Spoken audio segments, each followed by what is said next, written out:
Hello, everyone. Welcome to Limbo. My name is João. I'm your host, and today I'm delighted to share my conversation with Vidhika. So, I met Vidhika through Anna Gad from Interintellect, which is someone that I hope to have in the podcast soon.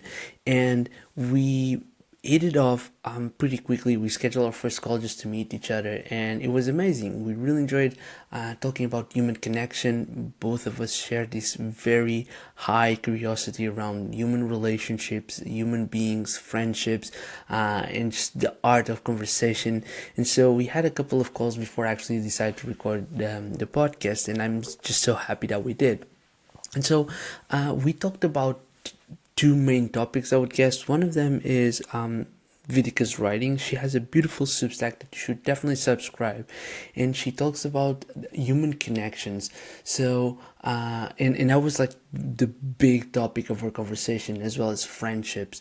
So, how do you make friends online? How do you make friends offline? Like, what's the importance of small talk, and how do you compliment people, and why that can change their lives? But also how we're a collection, we're a museum of all the people that somehow have impacted us.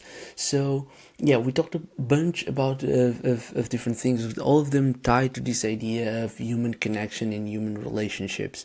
So I think that you're going to enjoy this conversation. I know I did. It was so good to have Vidhika on the show, and make sure that you follow her and subscribe to her Substack. The links are in the description. Before we go, just a quick shout out to our sponsors. The first one is the Socratic Experience, the school where I work in.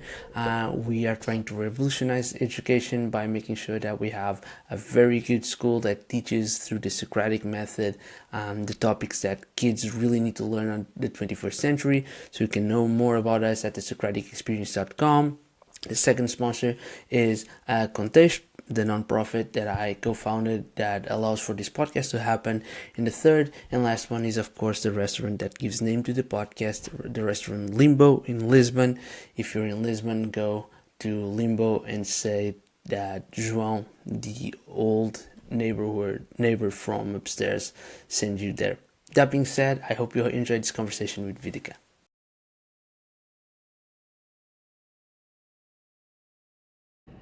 Hello everyone, welcome to Limbo. My name is João, and today I have with me Vidhika. Vidhika, thank you so much for doing this. How are you? Yes, hi Joe. It's so good to be here. Thank you for having me on. I'm doing great.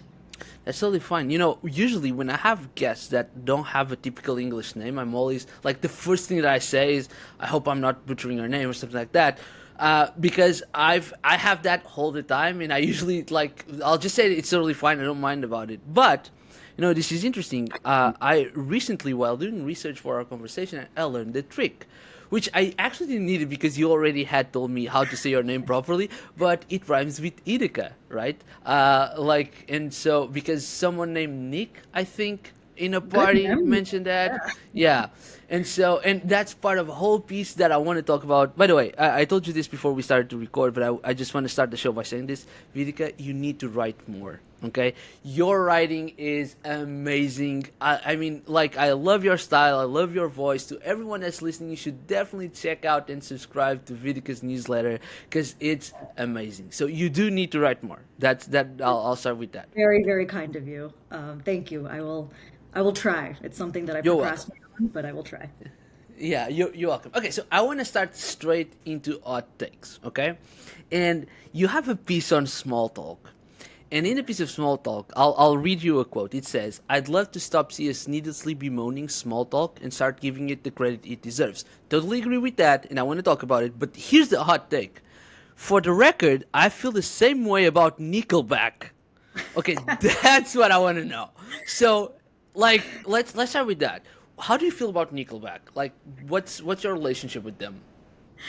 So my relationship with them is they were a band that was very popular when I was, growing up, and it is the kind of thing where I just I think I take issue when people kind of like with small talk. I take issue when people just enjoy bashing something, but they're bashing it unfairly. Like it just becomes like the cool kid thing to do, and everyone's afraid that if they say, "Oh, I actually like small talk," or "I actually like Nickelback," then people will be like, "Oh my God, what's wrong with you?" Mm-hmm. So that's mostly it. I mean, come on, like most people can sing their songs. Like, well, if Yeah. it starts playing on the radio, you probably know the words. Like, so my thing is like, it's not, is it my favorite band? No.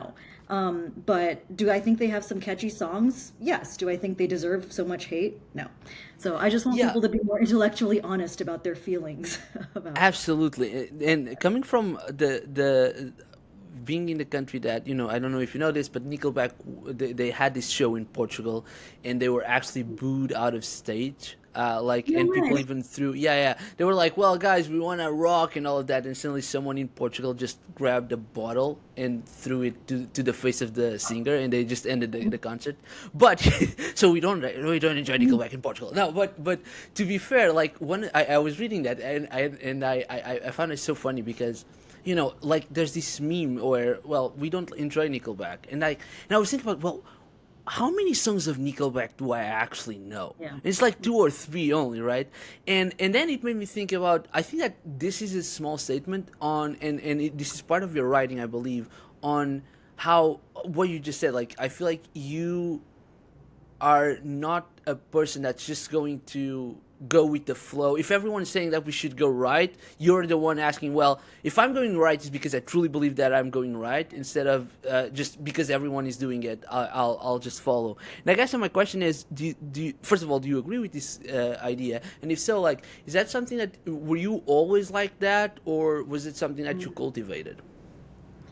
Yeah, that's a good question. I think yeah, it's an accurate assessment. Obviously, there are times where just to if you don't feel comfortable in a space or your safety's at risk or anything, like there's times where I won't say Of course. anything, but if I feel comfortable and if I feel like it's right, I do try to say what I actually believe, just because I think that that's one of the beautiful like powers that we have, right? Is to tell people what we actually think, and I think it also helps other people feel comfortable sharing what they think. Like it's happened Saying the so many same. times where I will, say something that I'm like, oh, I don't know how other people feel about this.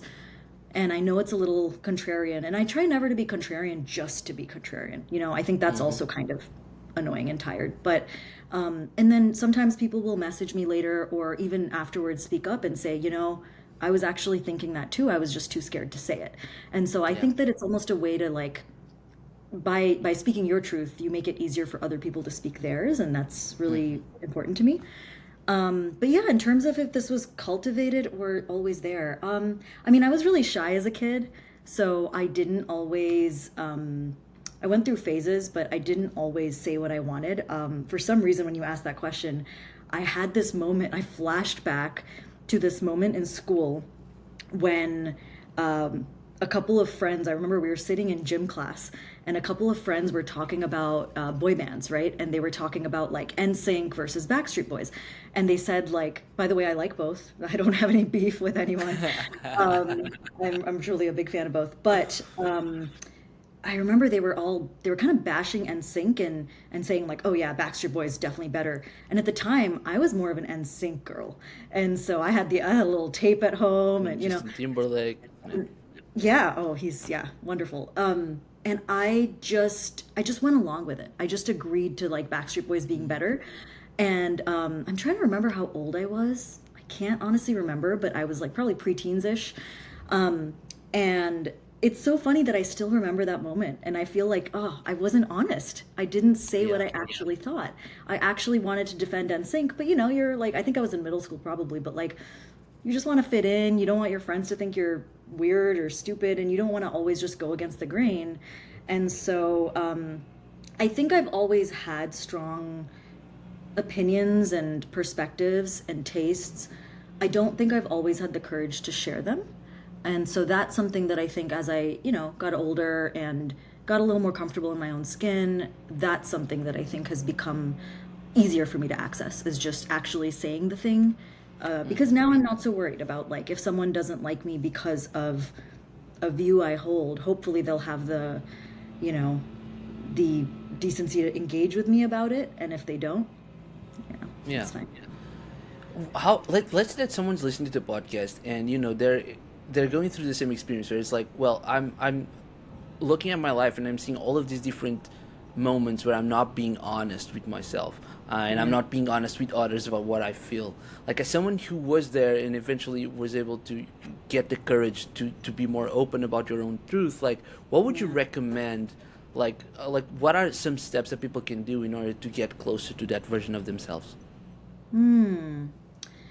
Yeah, I think some of it is practice does help. Like the more you get used to hearing yourself speak your truth, the easier it Hmm. gets over time.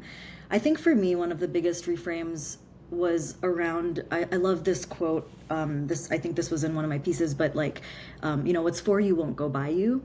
And so I really do believe that the people that you are, kind of that are good for you to connect with and things like that, um, they will hopefully honor your truth rather than being scared off by it. And I also think some of that obviously is something you have to build up to, right? You have to build trust with people before you share how you feel about their boyfriend or girlfriend Of or course. whatever. Right? You can't just, that's not the first thing you tell someone. But because that's something that really does take a lot That would be of awesome. yeah, a lot of shared understanding. But in terms of how to get, I think I would ask yourself, like, what's the alternative, right? The alternative is pretending, and the alternative is basically being liked for who you are not, like being liked for a version of you that you are, being liked for a mask. And I think that when you're liked for the mask that you're wearing, in a weird way, we kind of know that deep down. And so I don't think we ever feel fully comfortable being who we are because we kind of know that deep down, like, well, this person is including me in their group. They like me, but they like who they think I am, not who I Hmm. actually am. So for me, just it's a lot about, I think it builds confidence, when you share what you actually believe. Yeah. Because then you know that the people who stick around are there for you, not just the version of you you've kind of cultivated.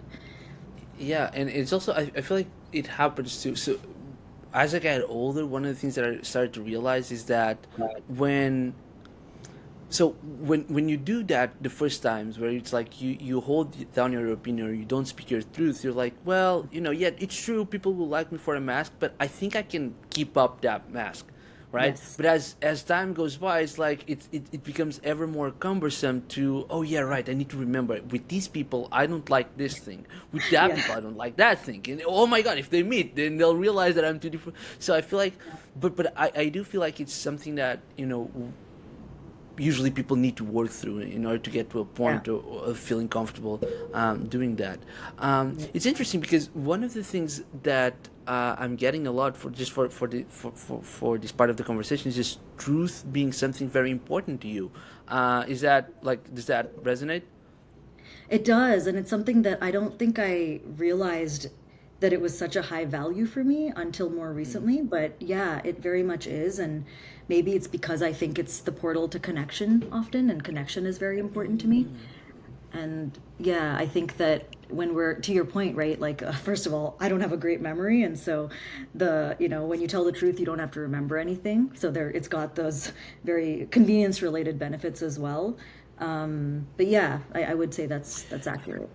I love that idea of truth being like a portal to connection. Can you tell, like, how did you figure that out?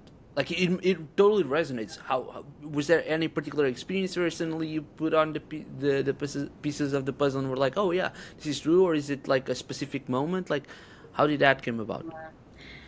I don't know if it was a specific moment per se, but I think for me it's been sort of like an observation across the spectrum of like different, friendships, relationships I've had, where I've noticed that once I start, we were talking about the masks and pretending, and Hmm.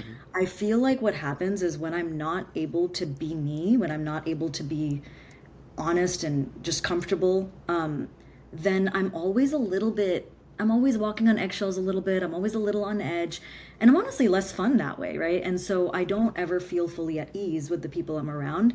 And I think what ends up happening, whether consciously, subconsciously, is that sometimes we sort of retreat when we don't feel fully at ease, right? We kind of brace ourselves. We're kind of like, we make ourselves small. And I don't think that's how you connect with people, right? We often use the term like opening up to someone, and it's Yeah. almost implying an expansiveness. It's like it's letting yourself kind of relax into that and open up. And etc. But when you're hiding, or when you're being kind of like, oh, I can't share how I really feel.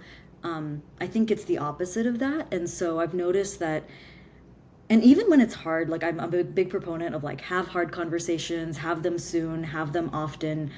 That's not to say I enjoy them. Like, I absolutely don't. But I just have found that almost every time I've had a hard conversation with somebody that I care about, and I've expressed something that is important to me, it has brought us closer together. And I guess one moment that does come to mind is, this was a couple of years ago. I was in San Francisco visiting one of my best friends from high school, and we were in a restaurant, and we were just having dinner, we were chatting, and at some point she kind of confronted me about basically that I'm not very communicative when we live on separate coasts. I live on the East Coast, and that I don't keep in touch with her much, and that I don't really, basically, she felt like I didn't care. And, it was a hard thing to hear, and I'm sure it was a very vulnerable and hard thing for her to say. And, we shed some tears in that restaurant. It got emotional. Like, the people were looking around at us like, what is happening with those two girls over there? But it was, I really truly, like, we kind of had a little bit of a, I don't know if you'd call it a fight, but we were clearly misunderstanding each other. It made it really clear to me that she was kind of right in some ways. I wasn't doing a good job, Yeah. Expressing how much I cared about her. And it helped me take stock of my behavior, and it helped me realize it's not because I don't care about her. There were all these reasons. And so then I was honest about why I didn't reach out as much. And us coming to terms with some of those hard truths, I think it just opened up it was a new avenue for us to just like connect. And I have felt closer to her ever since we've had that conversation, despite knowing her for so much, half my life. Yeah.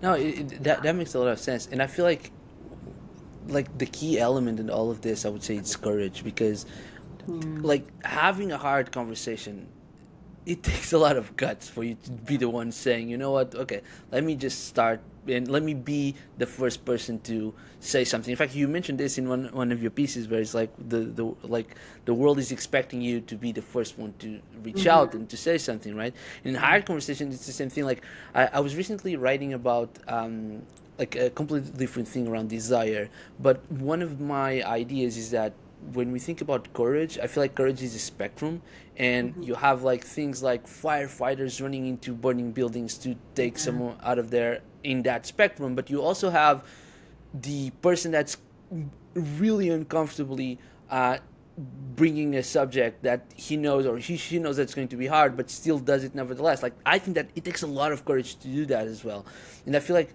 part of because once you and I share this interest and passion about relationships and human connection, and I feel like once you start to become more vulnerable, or in order for you to get more vulnerable, you need a lot of courage, because you're putting yourself in a position of being hurt, basically. And so I would definitely say that when I'm looking at relationships and human connection, truth is definitely something very important, but I would say that courage is also a very important element to make sure that you're able to foster that connection. Absolutely. Yeah, courage is almost like I think it takes a lot of courage to seek the truth, to tell the truth, right? Even when and not even in personal relationships, like in any, like, there's that, in movies, they sometimes have that thing where a character is like, oh, I don't know who my parents were, or who they, and I'm this is a scary thing for me to find out, but I really want to know the truth of my provenance. I really want to know my background. And so they go in search of that truth. And it's always like a coming of age story almost, because it takes a lot of courage, to your point, to even know that you want the truth, because sometimes it's easier for us to just live in our la lands and, close our eyes to anything that doesn't feel like it's making us feel good. So. Yeah, that's one of the things that I found fascinating, is that, building relationships with anyone, it's like the fact that as human beings we want to do that and we need to do that is something that's fascinating to me. Just because every time that you build a relationship, and there's as you say also in your pieces, like there's different relationships with different people, right? You may be on the line of a bakery and meeting someone and just talking with them for a little bit, and it's like you're probably never going to see that person again, but there's still a connection in there. But when we talk about like these deeper relationships, every time that we have that with someone, it's like you're risking being hurt. You're also making sure that if things go well, like you have this extreme amount of happiness. But it's always fascinating to me that part of what makes us human is this thing which is trying to build connections, which in itself is one of the most dangerous emotionally things that we can do. And I always find that very interesting. Yeah. Um, That, when Yeah, go ahead. Sorry. I was just going to say that reminds me of one of my favorite quotes, which is, love is giving someone the power to destroy you, but trusting them not to. And it feels like that, whether it's love or even if it's just a small connection, like it, yeah, 100% agree. Like there's no risk, no reward if you don't you cannot connect with someone without risking something. Yeah. It comes with the territory. Yeah. Yeah. When did you start to pay closer attention or to be more aware of your interest in human connection? Yeah.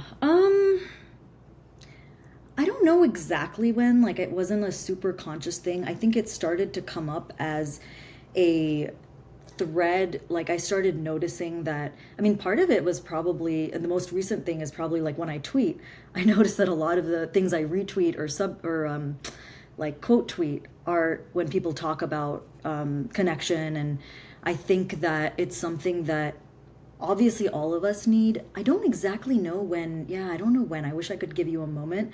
I do think that for me,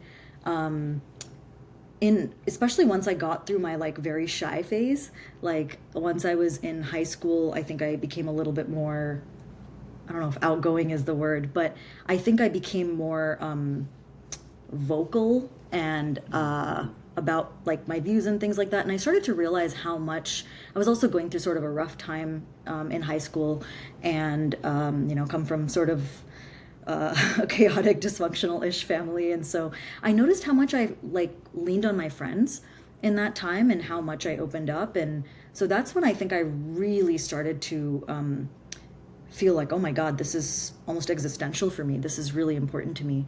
But as far as the realization, I don't really know. I mean, I've always been someone who I used to like write letters when I was younger, mostly because my mom used to force me to write letters to my cousin initially. But then even as I aged, I still enjoyed writing letters, writing cards, expressing to people that I cared about them and seeing those things back. So I've always been very sentimental. So yeah, no specific moment that I can Yeah. recall. Maybe in retrospect, it'll all come together and I'll Come find out. together. Yeah. Yeah, that's so interesting. And yeah, I totally echo your high school. I remember that when I was in, I was always this outgoing kid, and even though I wasn't like the a popular kid, I was always in the middle ground between those who were the outcasts and those who were the Mm, popular. Especially yeah. because when I started to, once again in middle school, like in seventh grade, I started to learn how to play the guitar, and that was something that really like everyone was like, oh, okay, so that's Mm, interesting. yeah. And so and I remember like seventh, eighth, and ninth grade, I was making all of these friends. I was having a band with my friends, like we were Oh, playing so, shows. It was awesome. And then when yeah. I went to high school, like I decided I wanted to be a musician, right? And so I went to high school to study music. And I did, even though I was in the exact same school as most of my colleagues. Most of them went either to humanities or to sciences, some of them to economics, but it's like all of them, like the whole group that I had ended up being in these very smaller clusters, and I was alone in my music course. And that's when I realized, oh Jesus, I'm like, that was probably one of the lowest moments in my life where I was like, oh okay, I'm so lonely, and I didn't had any idea that that was possible even. And that's when I realized that friendships were important. I guess that one of the things that, but once again, and I feel like as a high schooler, and that's typical, right? You don't understand. I feel like the lesson there is, well, you kind of need to learn how to be on your own. Like that's also Yeah, important. But totally. when I was in there, I was like, well, okay, the way that I got to do this is I need to find friends. I need to build this connection. I need to find other people. And so that's when I realized that people around me were very, very important. Uh, Yeah.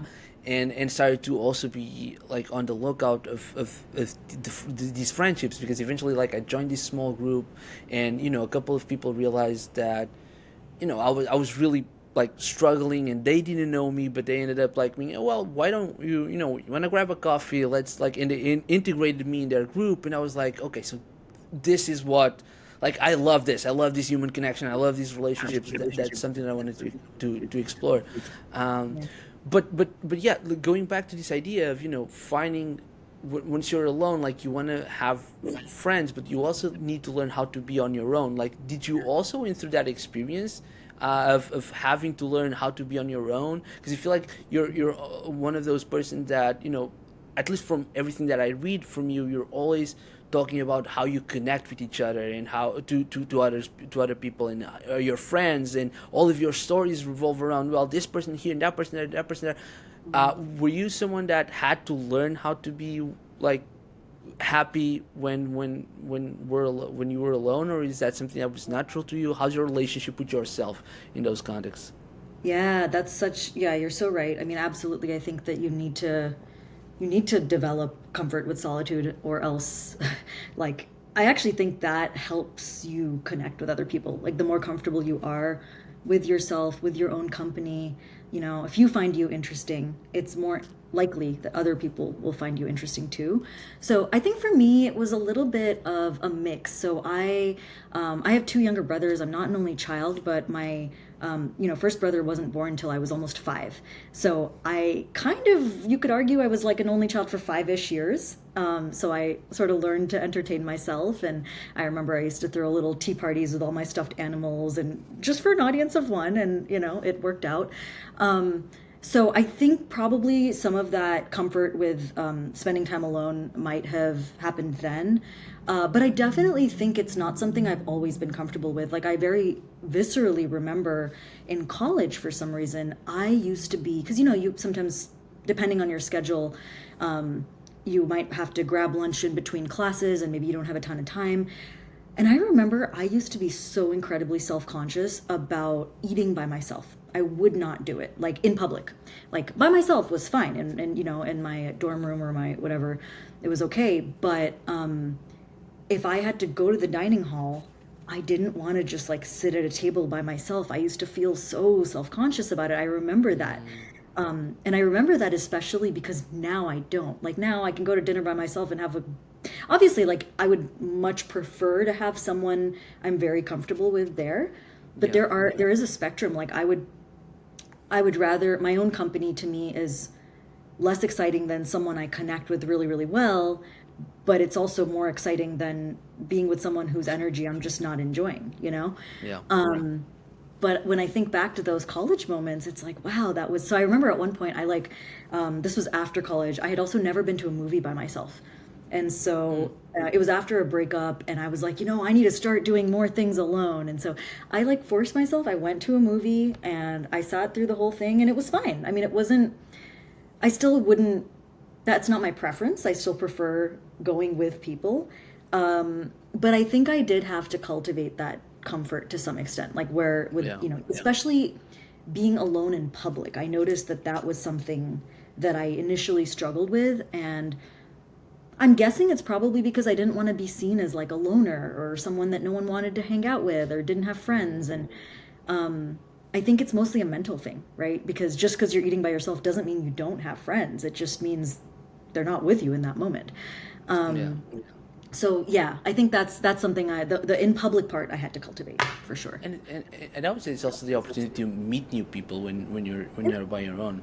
And it's interesting because I feel like the same thing happened to me, but in different way. Like I think that I only learned how to be content and just at peace with myself once I started to date my girlfriend, because she was someone that did all of the things that you were saying. Like she went to the movies by herself, she went to concerts by herself, like she did, like, and we were friends before starting dating, and I always admired that on her, because I was always the person that was like, well, if I'm doing something like okay, guys, let's come. We all. Why would Exactly. I Full go crew. alone to him? Makes no sense. And like when we started dating, actually, that's when, and I think she not in like a teacher and student way. She didn't set out and say, "Here's how you are happy with yourself." No, Yeah. but like I started to look at the way that she was just happy with in her own moments by being by herself, and especially because I was like, well, why do you want to spend time alone when I'm here? Like, let's spend time together. Like, what do you mean? But then I started to realize how important that was for her.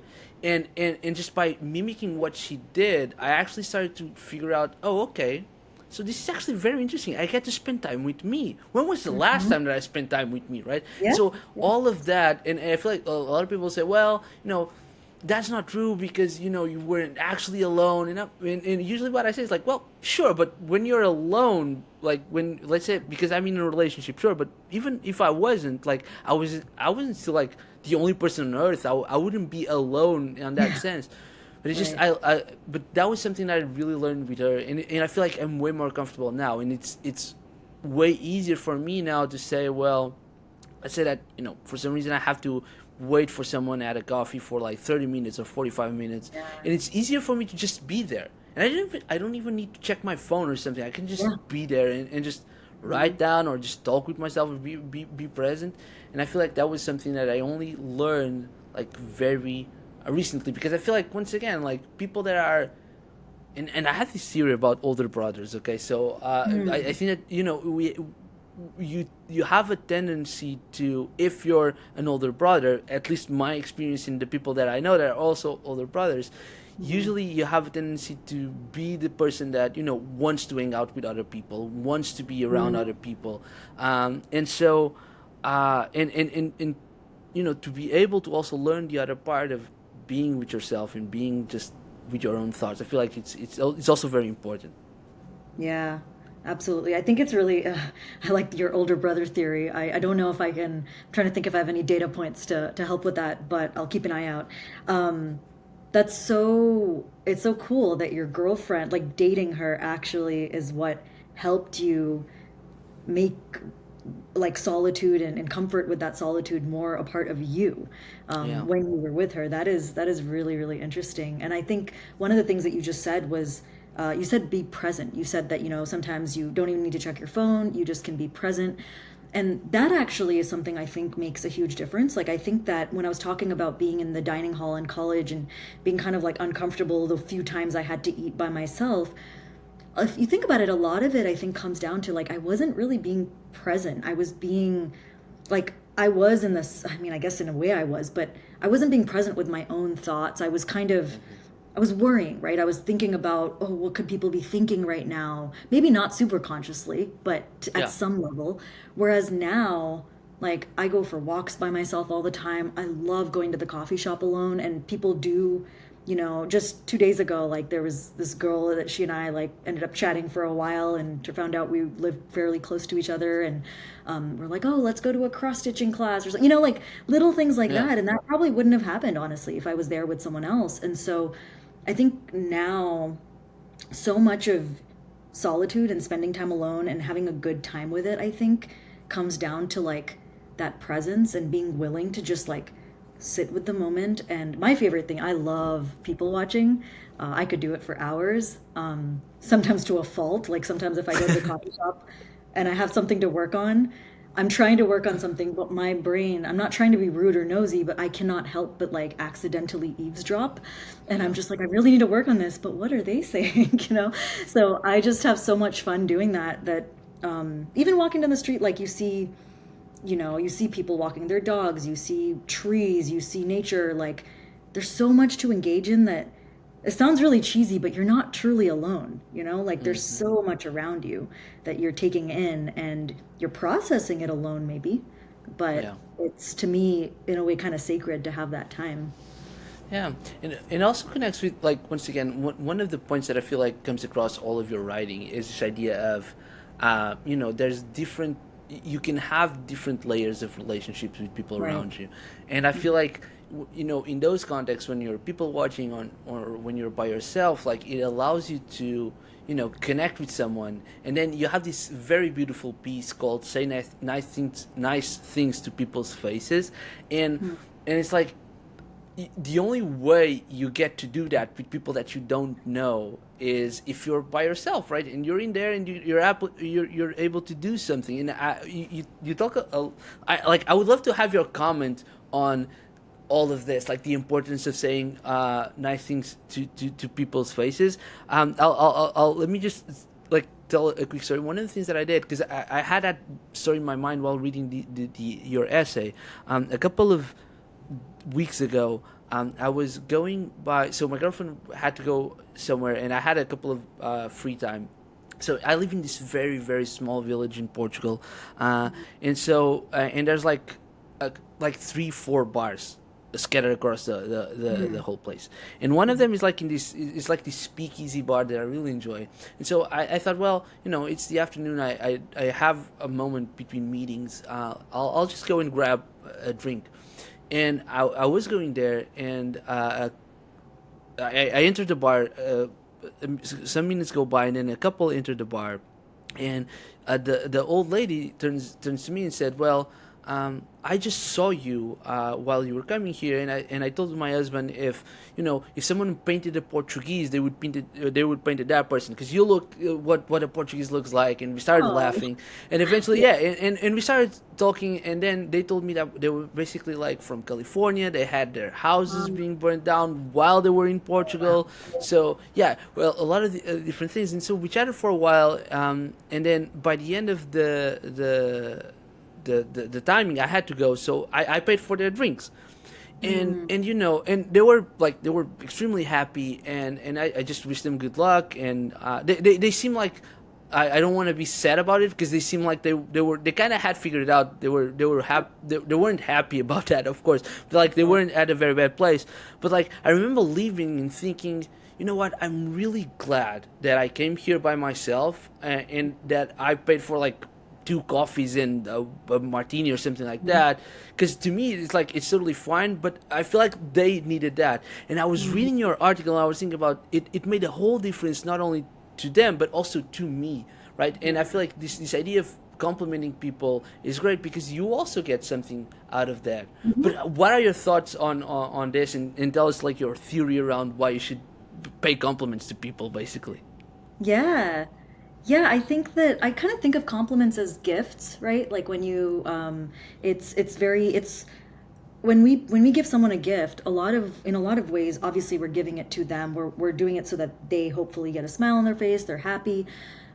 But it kind of goes back to also us speaking our truth, us giving our perspective, right? So we don't all necessarily compliment the same things about people. Like what we compliment about someone is speaking to like So what did important. I as a person notice about you that I feel appropriate and like I want to tell you. And so I think it almost speaks to our own taste and what's our values really, It's a you know. great point. And so I think that it's a gift, and I think that when you give that gift, like a lot of times when you give someone a gift, sometimes it's really fun to watch the other person open it or watch their reaction afterwards because you're like, oh, I want to know what you thought of it. I want to know if the care I put into this is if you can understand it, right? And so I think that it is very common where if you give someone a really good gift and they're really happy and they're like, oh my God, thank you. And then you're happy that they're happy. It's a virtuous cycle, right? It's just contagious Yeah. and both people are happy.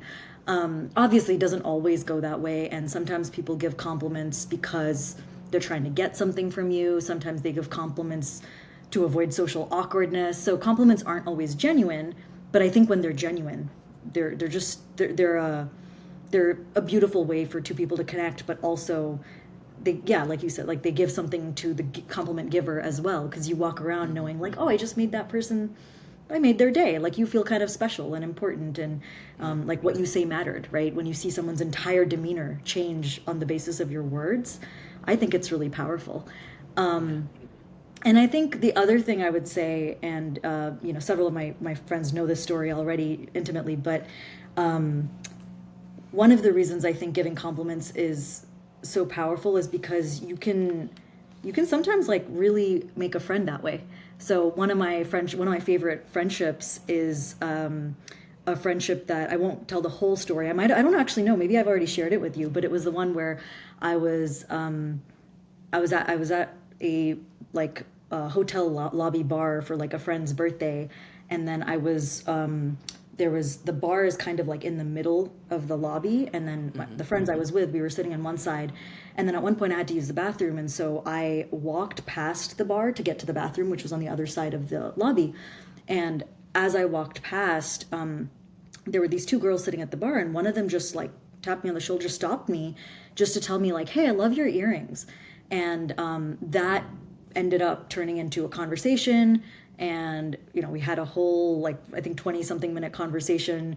Eventually, the friends I came with were like glaring at me like, "Are you ever gonna come back? Like, we need to go to the next place." And so we exchanged information, and that is, and just to be very clear, this doesn't always happen, and nor should it. Like, I don't think, like we Yeah. talked about, not I don't think that giving a compliment should mean, oh, we need to become friends. But I just think it's kind of beautiful that sometimes that's what happens. And so with those two women that I ended up chatting with, we have now been friends we celebrated our 1 year anniversary recently, and we made a whole event of it, and we're like, yeah, we still meet up pretty frequently, and it all started with, because they wouldn't have really had a good reason to stop me, I think. Otherwise it would have been kind of Mm-hmm. random to just be like, I mean, they could Hey, have, but yeah. yeah. Hey, you look cool. Let's be friends. Yeah, no, but that's such a great story. Yeah, and it totally echoes the importance of like because it's like open doors. You connect bridges when you compliment someone. Yeah. You and I want to go back to small talk, which was actually the essay that started all of these last 30 minutes or so of conversation. But Yeah. you have a quote in one of your articles that says, "I remember I used to feel like a friendly interaction was only a success in quotes if it ended in an exchange of contact info, a commitment to hang out, or ideally an actual follow up interaction." Um, and I guess my question, and then you continue to say, "I'd swap numbers with cool people I met on trains and airplanes, thinking that was the right move, only to never speak to them again." And my question was, how did you, um, because as someone that I have a podcast, I reach out to a lot of people, I've talked with a lot of people on Twitter, online, but also offline. I'm a pretty extroverted person, and you know, I I feel like I'm behind you on that. I still Mm. have this feeling of, well, if we're not uh, talking, or if we're not developing a friendship, then it's kind of it kind of hurts. Like, Mhm. or I feel like I should have done something different. In fact, like one of the things I think I've told you this in the second time that we've talked, like one of the things that really surprised me was we had our first conversation, Mhm. and we said, well, we should schedule a second one. And then, like, in that day or in the next day, you actually messaged me like a tweet and said, well, like, this relates to our conversation. And I was so surprised by that, because usually what Mhm. happens is I meet with people, and then eventually, like things were off, and we never talk about, like, Right. during a couple of years. And so I guess as someone who's still behind you on that, like, Mhm. how can you help me process that, to be able to see friendships in different ways? Yeah. I mean, I don't know if I'd say you're behind me. I think you're just on the, we're just walking on the journey, and like it's almost more like a latitudinal thing. But I think, Fair. I don't know. I think that some of it for me, it kind of goes back to the whole like, there's some exchanges where, like sometimes when I walk down the street and I like pet someone's dog, and we talk for 5, 10 minutes. One of the ways I think of it, which maybe it sounds not romantic at all, but it's very like logistically, where I'm like, you know what? I have limited time, limited energy, limited attention. I have some people I consider close. Obviously, like there's more people that maybe in time I will consider close. But the truth is, whether you want to, there's Dunbar's number and all that stuff too, but whether or not you want to give it a number, we do have just limited resources, is the easiest way to put it. And so if I tried to be friends with everybody whose dog I pet, I would be the worst friend ever because I would just not, I would, get to a point of, already sometimes I feel like I'm at a point of overwhelm where I'm like so behind on messages and things like that. And so from a very logistical standpoint, I'm like, you know what? We're not meant to be friends with everybody. We would go nuts. Like now the internet has connected us in a way where, we can talk across countries and it's so cool. And we can meet people that we normally wouldn't have. But the downside to that is that I think it does chip away at our ability to be focused and to be present and to be devoted to the people that we really want to be devoted to. Because I think that there is a limit to that. So logistically, that's one thing that makes me feel better is like I will not be able to stay sane and try to make all these people my friends. And secondly, I just don't think everyone's meant to be friends. There are some people that like with small talk, for as you know, I'm a big fan of it, but I also think that what I'm not a big fan of is when a relationship never graduates past the point of small talk.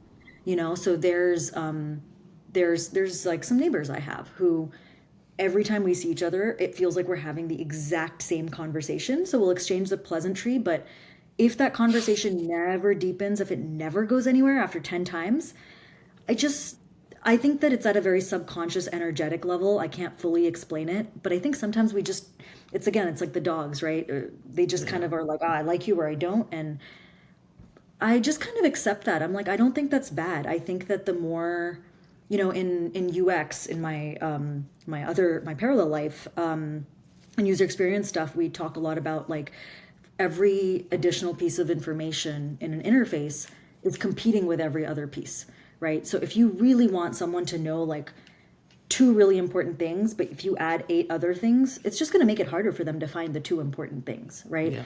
So I think it comes down to like prioritizing, and also just recognizing the beauty in the fleetingness. Like there's something really sweet about, like I still remember this one old woman that I had a really nice chat with. Of course, she was walking her dog, pet her dog, had a nice chat with her. I thought I would see her again. She's in my neighborhood, but I've never seen her again. But like, I just remember like in that moment, I remember I walked away and I was just like in a good mood because we had such a nice little conversation. And so I just think of it as like increased surface area to have small little interactions with a lot of people and then saving the more deep ones for just a few people.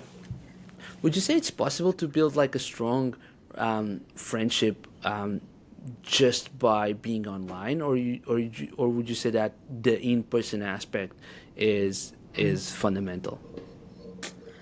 Yeah, this is something I think about a lot actually, or on and off. I think it is absolutely possible to build a strong friendship online. In fact, one of my earliest friends, you could say, is someone I became friends with in like 8th, 9th grade. And she was very, very shy. And maybe I shouldn't say was, I think she's still shy. But she and we actually at one point had lockers right by each other, never spoke. But then we were in English class together. We had like a group project and our primary interactions were actually via AIM. Like that's almost where most of our friendship like took place, was on AIM, and that's how we became close. And then once we became close, then the two of us would hang out and we're still friends. She lives in a different state, so I don't see her much. But this was back when I was a teenager, right? So like it happened back then, and since then on Twitter too, like I wouldn't say I'm someone who has like a ton of friends that I've made on Twitter that I have met in person, but I definitely have a few that I very much cherish. And I don't think that some of those connections, if I hadn't treated them as real, they wouldn't have, kind of become what they became. Evolved, exactly. That's a much better way of putting what I was trying to say. So I think that I absolutely think it's possible. I do think that there's something so powerful about sharing context and sharing space in the physical world. And I think for some friendships, especially, like that's another way to like, it's another portal to deepening that friendship. And so I think that it's possible. In an ideal world, I would love it if we could all meet our friends in person, though. Yeah, yeah, I agree with you, and I feel like if you're trying to have a group of friends online, like it takes, I would say that it takes more work, quote Yes. unquote, than to do it in person. Because in person you can just, let's grab a coffee and it's easy. I Yep. just need to go Yep. downstairs, grab the car, and pick you up or something Hmm. like that. But if you're trying to build it online, you actually need to make sure that you have enough time to, you're meeting with these people often, you're seeing each other, you're sharing what's happening, and yeah. Okay, so let's go back to small talk, which was where we started. So you are like, we have this idea in our society, I guess, that small talk is bad and it's like it's boring. Let's go straight into the deep stuff, etc. But you actually think that we should make small talk great again. So tell me, how did that come about? Like, what's your theory about that?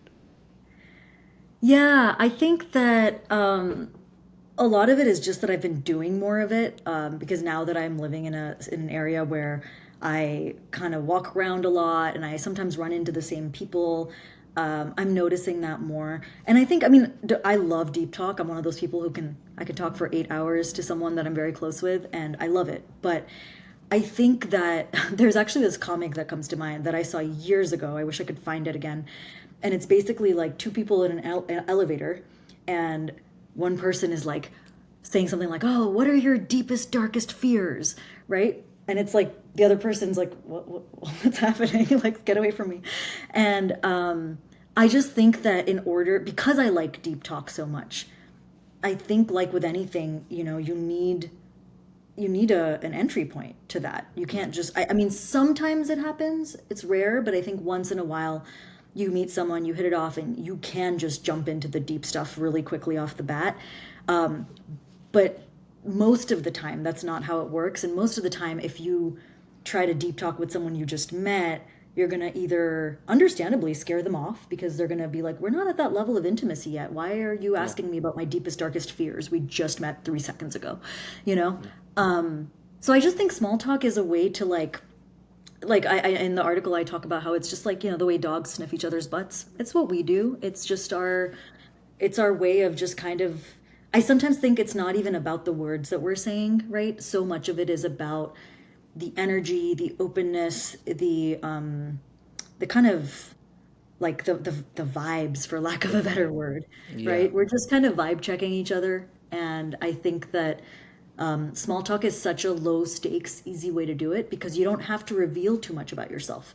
Like there's something beautiful about talking about the weather or the traffic where if you don't know yet if someone feels safe or like a good person for you to talk to, that's a very, those are good topics to just kind of like play with. And there's a lot, it's like, constraints fuel creativity. You can get creative with your small talk too. The constraints might be the topics, but you can have fun talking about the weather. Like I'm convinced of Yeah. it. Yeah, no, Yeah. I totally agree with you, and I feel like once again I also echo that idea of being I'm a deep talker. I don't mind spending a Yeah. lot of time talking, but one of the things that I absolutely love that you actually wrote down in the article is that small talk is how we microdose friendship, and I Yeah. absolutely love that quote, and it's great because as you were saying, like sometimes you don't wanna be the best friend of that person, but you wanna be, since you're returning to them and you're seeing them often, you wanna know like that there's a certain care that goes both ways. Like I see this. So once again, because I live in a very small village, I'm lucky enough that we have like this local market where like two Mm. ladies sell fruit, Oh, that's or lovely. yeah, and so and you go there often, and you start by asking, so what's fresh or something like that, and eventually they'll tell you, and like that relationship where it's like I don't want to be best friends with those two old ladies. Like I love them, but they're not the kind of best friends that I'm looking for. But Yeah. you build like that small talk of, oh, okay, so how's the weather and what's fresh today, and then we realize that they have families and their daughter is also there, and so one day you ask us, okay, so what your daughter is doing? Oh, okay, that's interesting. And then one day you're in there and maybe they'll give you like a couple of free eggs because you were talking with them, or maybe like Mm. I Yeah. love how like these particular old lady has like she sells all her fruits in a balcony, like in a like a counter that she has. But then once you go there enough, she has a bunch of fruit hidden for like the special customers. And I feel Oh, like it's a and so menu. I love that. yeah, exactly. And you get that by just having small talk with her. And so I feel Yeah, like I loved your point, and I feel like I do think that we're in a crisis of deep conversations where it's like most people are so used to social media, tweets, Instagram stories, etc., where it's like we focus on what's shallow, and there's definitely like a desire for those deep conversations. That's why I feel like if you go out on like a bar or a club, not a very loud one, but if you get drunk with some people and you don't even know who that person is, and you're like, tell me about your biggest fears, they will answer you because no one in the world has ever asked them their questions. They're dying right. to tell you that, but it's not socially acceptable to do that. But because you're drunk, it's like, oh, of course, let me tell you all my life, right? Yeah, I feel exactly. like Yeah, that's like a whole proof of how we're starting for these conversations. But yeah, still, I see a lot of value in having just these small talk conversations. yeah. And I also think that there's something to be said for, it's funny because we call them pleasantries often, right? And it's almost used as like, I think sometimes it's used as like a not derogatory term, but something that's like, oh, pleasantries, I have to just say stuff to be nice. But in a way, like, I really do think that moments of small talk with people that you're never going to meet again, or you will maybe in some small fashion, like, those can be like touch points of like we can let the pleasant in pleasantry exist, right? Like, it can Yeah. be like, little pleasant touch points that like kind of punctuate your day. Or like I'm a huge Trader Joe's stan, and I always talk about Trader Joe's because one of the things I love about going to that store is like I literally feel like every time I encounter like the people that work there, when you're checking out, it's not always the same person that I'm going to talk to, but we exchange some pleasantries, we have a little small talk, and it just makes I leave the grocery store with a smile on my face. Most grocery Exactly. stores, I do not. I usually am like, oh my goodness, eggs are this expensive. No, but like I do get kind of, it's just a nice feeling to have Yeah. that. And then on a more serious note, like aside from just the feel goodiness of it all, and just the, we live in a society part of it, is that I think it's almost like a survival mechanism, right? Because, like, if you've never made, let's say you make small talk with a neighbor, and you don't usually talk about much beyond your dogs or maybe the weather or whatever, but if something happened and you needed help and you needed to ask that neighbor, you've already now had, Yeah. one or An two entry point. conversations, however short, however surface level. You have something to kind of just it's a way of acknowledging like we're not strangers anymore. We are at least acquaintances. We know of each other, we recognize each other, even if we don't know each other's names. Like, there is a bond here. And I think about it from the standpoint of like, obviously, like in a society, part of the reason connection is so important is because we know that we'll die alone if we don't have a tribe, right? And so if you think about it from the standpoint of like, if not to make this all trolley problem-esque, but like if you have, a neighbor that you've never small talked with, and a neighbor that you have, and let's say for some reason you're in this weird predicament where you can only help one person, you probably will gravitate towards the person that you've Yeah. at least had some interaction with, Of is my course. guess. you Yeah. know Yeah, that makes a lot of sense. So I want to go and talk about the last piece that you published around like the personal museums, which by the way Mm, is just beautiful, beautiful, beautiful piece. thank you. But I want to, but before pivoting in there, I still want to, because one of the things that I'm realizing while listening to you is that I feel like a lot of what we've been talking about, is only possible if you have one, an extreme sense of curiosity for other people, and Mm, second, you believe that fundamentally most people are good. Does that resonate with you? yes, it Because does. I feel like a lot of, because I was listening to all that you're saying, I'm like, yeah, I totally agree with you. Yeah, of course, small talk makes absolute sense. But then I'm thinking about all of those people that I know that, wouldn't engage in that, and would think that me spending like 2 minutes talking with the lady that sells fruit in the market was like, why are you wasting your time? And I'm realizing Because that maybe most you're of on those your people are, purpose. yeah.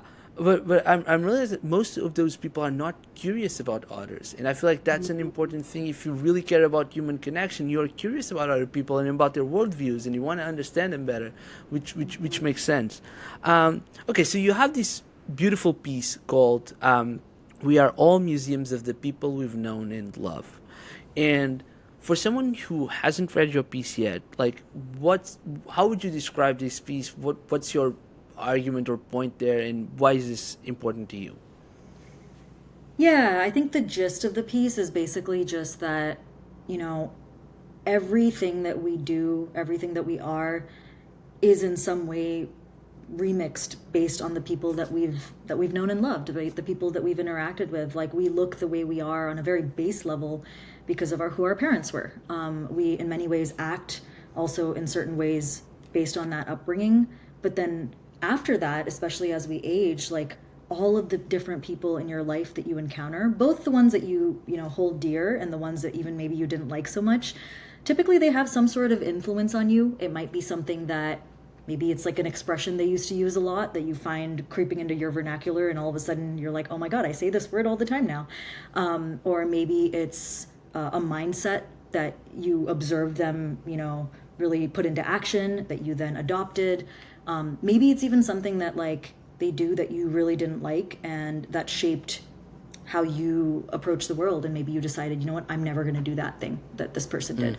And sometimes it comes in the form of something as small as like, you listen to a song and you think about this person, or the way I still remember like when I was younger, I was really interested in how, in changing my handwriting, I used to write A's like, I can't explain it very well, like this, but then I wanted to look like a print A. And there was this girl in my class who I just copied the way she did A's. So like I don't even remember her name anymore. It's been so many years, but the way I write my A's sometimes is some chick in, fifth grade. Like she's part of who I am in a weird way, right? Yeah. So, yeah. I yeah. So that piece was the first thing that I read that you wrote. I actually read it almost immediately after after we had our call, and I Mm. was rereading it today again, and I feel like it's such a beautiful way to describe human condition, where it's like you're not only that. Of course there's a part of you that's just you, but like a Yeah. lot of you is just like these small pieces from everyone, and it's great. One of the things that you say and you just proved the point, like the example of the how you write A's, is that these people, they don't even have to be like like extremely close people, right? They people influence you in such a myriad of ways, and then you ask a couple of very interesting questions, which is, well, in which museums you're also present, right? Maybe you're Mhm. part of, and one of the questions that I had to ask you um, is there any museum that you believe you inhabit that you're particularly proud of inhabiting? So the kind of Mhm. influence that you had in a given person, like it's something that you could see, or you think that it's in there, and you're actually proud of what you of Mhm. the way you influence that person. Yeah, that's such a good question. I'm gonna have to reflect on this after our call. I think one of the things that came to mind when you asked it is that I'm really, I think I have a lot of pride of being in museums for people who I helped encourage to do something that they didn't think they could do.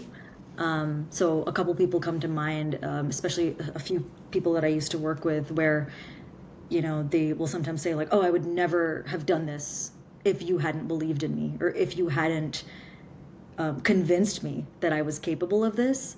To me, that's a point of pride, because I think that whatever that thing is that I hopefully empowered them or encouraged them to do, that is part of their museum, and that probably led to so many other, you know what I mean, like cascading effects as well, and new memories for them, and new sources of confidence, new sources of delight, whatever else. So I think that's one place. I always, try to be someone that people feel like they can be safe around and that they can connect with. And so I'd be really proud to be like in anyone's museum of like close friends. Yeah. Um, yeah. That's such a beautiful answer. Do you think that we can consciously look at our museum and say, well, this painting was a painting that I really enjoy, but now it's time to just put it away? Hmm. Do you I think think that that that's does possible? happen. Yeah, I think that does happen. I think that when I think about like friendships, for instance, that at one point in my life were really, really central and important.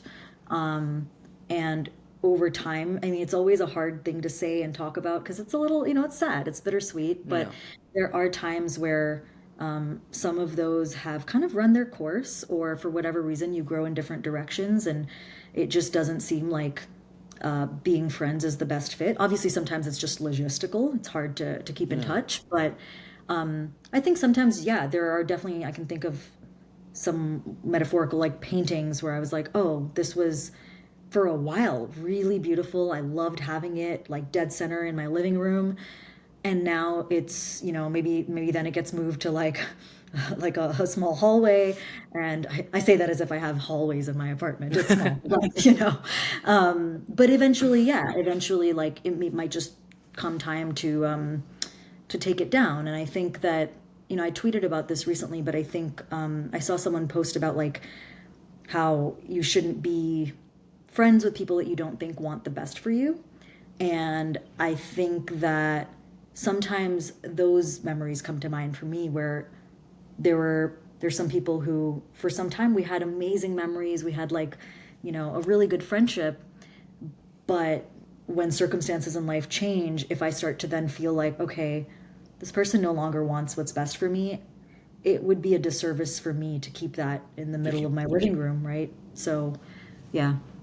yeah, great, such a great answer. Vidka, well, I'm just, I could talk with you about human connection for the whole day, but I want to be respectful of our time. And so, if people want to connect with you, if people want to reach out, if people want to read more of your work, what are the best places for them to do so? Yeah, so I am still on Twitter a lot, probably too much. So feel free to always reach out to me there, DM me.